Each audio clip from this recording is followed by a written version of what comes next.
Muitas vezes a gente quer experimentar o sobrenatural, né, de várias maneiras na nossa vida. Isso é uma tentação. Muitas vezes o maligno nos engana, como o Márcio falou, e a palavra também indica, né?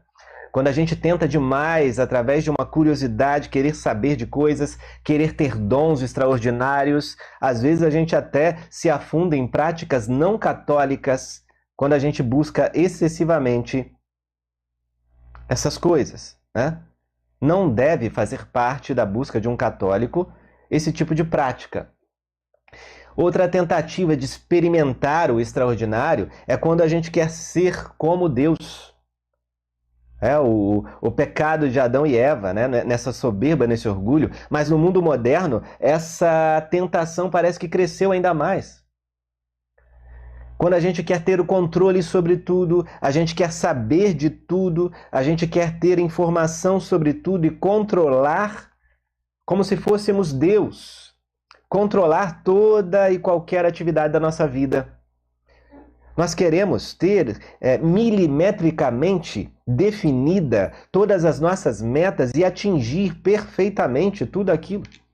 Claro que a virtude da ordem, né, é algo bom, senão não seria virtude. Mas você querer ter esse controle absoluto, um controle que só cabe a Deus, né?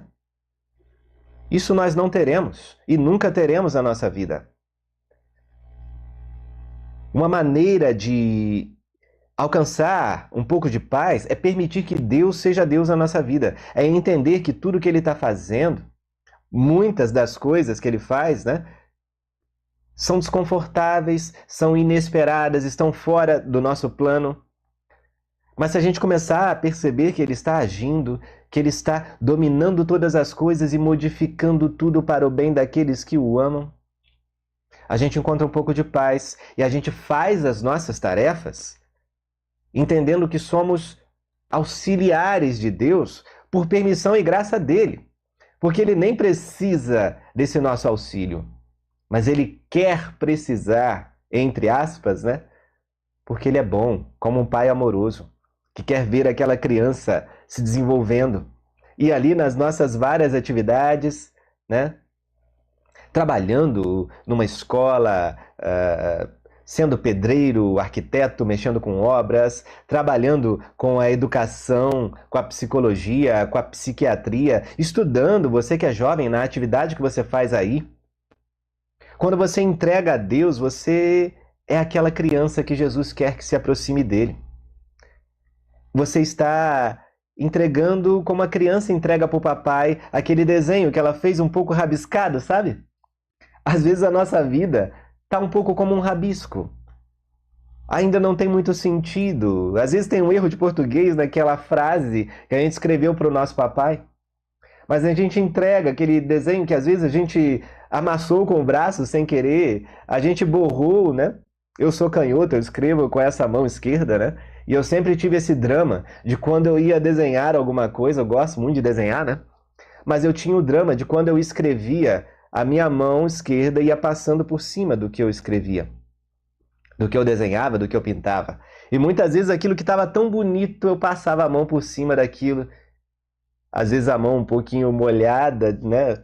Ia borrocando um pouco aquele desenho. Mas às vezes tem borrões, às vezes tem algumas coisas sujas, né, na nossa vida, mas a gente entrega mesmo assim a Deus. Ele, como um pai amoroso, como um belo pedagogo, vai nos ensinando a ir retocando. E na vida espiritual, né? A nossa vida espiritual, ela não tem uma idade cronológica, como a gente imagina em tudo aqui na vida, né? Não são os mais velhos, necessariamente não são eles que estão mais avançados na vida espiritual. Tem muita gente idosa por aí que está cometendo os erros que eu cometia há 10 anos atrás. E tem muita gente jovem, bem mais jovem do que eu, que já tem alguns cabelos brancos, que está me dando aula de teologia e aula de fé. Por quê?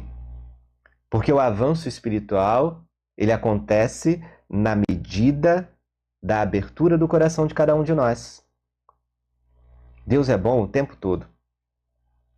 Nós aqui às vezes nos afastamos ou colocamos alguma barreira para que a ação dele não aconteça, né? A gente precisa entender que não seremos deuses da nossa vida. É Ele que está no controle. É Ele que vai direcionando muita coisa, né?